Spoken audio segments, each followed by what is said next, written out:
তোমরা অনেকেই এই প্রশ্নটা করে থাকো যে ভাই সালফারের যোজনী 2, 4, 6 হয় কেন, বা হচ্ছে ফসফরাসের যোজনী 3, 5 হয় কেন? এই প্রশ্নটা তোমরা অনেকেই করে থাকো। তাহলে আসো আজকের ভিডিওতে এই প্রশ্নটা আমরা ক্লিয়ার করার চেষ্টা করব। প্রথম কথা হচ্ছে এটাকে বুঝতে হবে যে এই যে সালফার সালফার বলো বা হচ্ছে ফসফরাস বলো, এগুলা কি ধাতু নাকি অধাতু? মনে রাখবা, সালফার এবং ফসফরাস দুইটা হচ্ছে অধাতু। দুইটা কি? অধাতু। আমরা প্রথমে বুঝতে চাই যে অধাতুর ক্ষেত্রে যোজনীর সংজ্ঞাটা আসলে কি। পদার্থের ক্ষেত্রে যোজনীর সংজ্ঞাটা হচ্ছে এমন যে কোন একটা মৌলের ইলেকট্রন বিন্যাস করার পর তার সর্বশেষ শক্তি স্তরের মোট বিজুর ইলেকট্রন সংখ্যা হচ্ছে অধাতুর ক্ষেত্রে যোজনী। আবারও বলি, কোন একটা মৌলের ইলেকট্রন বিন্যাস করার পর তার সর্বশেষ শক্তি স্তরের মোট বিজুর ইলেকট্রন সংখ্যা হচ্ছে অধাতুর ক্ষেত্রে যোজনী। তাহলে এই সংজ্ঞাটা লেখার পর আমরা আসলে ব্যাখ্যাটা করি। সালফার সাধারণ অবস্থা যদি চিন্তা করি আমরা, এই সংজ্ঞাটা দিই বাইখানে, সংজ্ঞাটা লিখবা। সাধারণ অবস্থায় সালফারের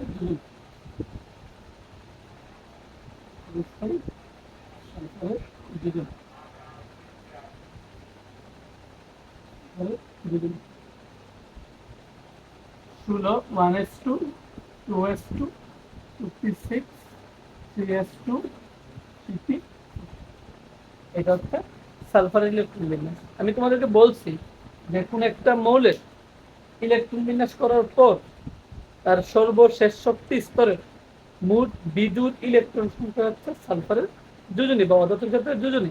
তাহলে সর্বশেষ শক্তি স্তর এটা, মোট বিজুর সংখ্যা কয়টা আছে আমরা দেখি তোমরা একটু।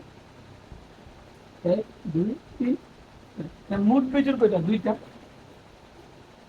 মোট বিজুর মোট বিজুর ইলেকট্রন সংখ্যা হচ্ছে দুইটা। এবার যোজনী কত? যোজনী কত? 2। বুঝছি আমরা, মানে 2 হয় সাধারণ অবস্থায় 2 হয়। তুমি কি এটা জানো যে সালফার যেহেতু তৃতীয় শক্তি স্তর আছে, সর্বশেষ শক্তি স্তরটা, তৃতীয় শক্তি স্তরটা এটাও হয় Vs Cp Cd, এটা হয় না? তাহলে আমরা জানি যে কোন একটা মৌল চাই স্থিতিশীল বিন্যাস অর্জন করার জন্য।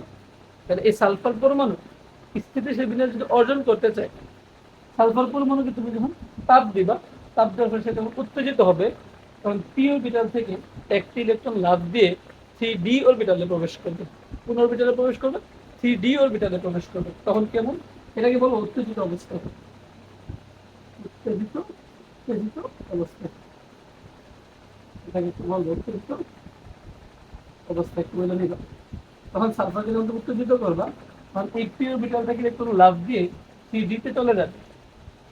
1s2 2s2 6 3s2 3p3 এবং 3d কি হয়? 1। ঠিক আছে, এই জায়গাটা একটু বুঝতে দিই আমরা। তখন এটা হচ্ছে দুইটা, এটা হচ্ছে আমাদের তিনটা থেকে 1 2 3। উত্তেজিত যখন করছো তুমি, সালফার পরমাণু পি অরবিটাল থেকে একটি ইলেকট্রন লাফ দিয়ে 3d অরবিটালে প্রবেশ করে। এক মানে পি অরবিটালে 3টা এবং ডি অরবিটালে 5টা থাকে। 5টা ঘর থাকে, যেটা আমরা অনেকগুলো নামে চিহ্নিত করা যায়, যেটা আমরা লিখলাম না বা এসএসসি লেভেলে এগুলো হচ্ছে দরকার হয় না খুব একটা। তো এটা দরকার হয় পিএক্স পিওয়াই এবং হচ্ছে পি। সালফার পরমাণুকে তুমি যখন তাপ দিছো, সে এস অরবিটাল পি অরবিটাল থেকে একটি ইলেকট্রন লাফ দিয়ে 3d অরবিটালে প্রবেশ করে।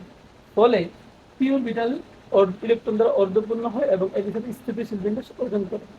তখন তার মোট বিজুর ইলেকট্রন সংখ্যা হয় কয়টা? 7টা না? মোট বিজুর ইলেকট্রন হচ্ছে 7টা।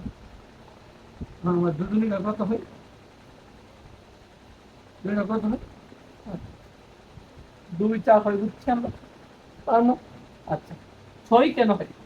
6 তুমি যখন সালফার পরমাণুকে আরো উত্তেজিত করবা, তখন সালফার পরমাণু এস অরবিটাল থেকে একটি ইলেকট্রন লাফ দিয়ে ডি অরবিটালে প্রবেশ করে। ফলে সালফার পরমাণুর মোট বিদ্যুৎ ইলেকট্রন সংখ্যা হবে 6। সেখানে তার দুজনে হয়ে যত 6 ব্যাপারটাকে এটা অধিক উত্তেজিত অবস্থা। এটা অধিক উত্তেজিত অবস্থা সেম থাকবে এবং হচ্ছে 3s, ধরো 3s 1 3 3 3 3D ব্যাপারটাকে বুঝবা।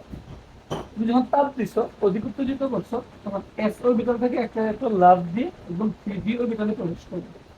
প্রবেশ করলে এস অরবিটাল কি হবে? অর্ধপূর্ণ হবে। যদি এস অরবিটাল অর্ধপূর্ণ হয়, তখন তার ভিতরে একটু কয়টা হচ্ছে দেখো তো একটু। একটা, দুইটা, তিনটা, পাঁচটা করে আমরা। একটা, দুইটা। মোট বিধি কয়টা? মোট বিধি হচ্ছে কয়টা? আমরা বিধি হচ্ছে কয়টা? 6টা। বিধি কত হয় আমাদের?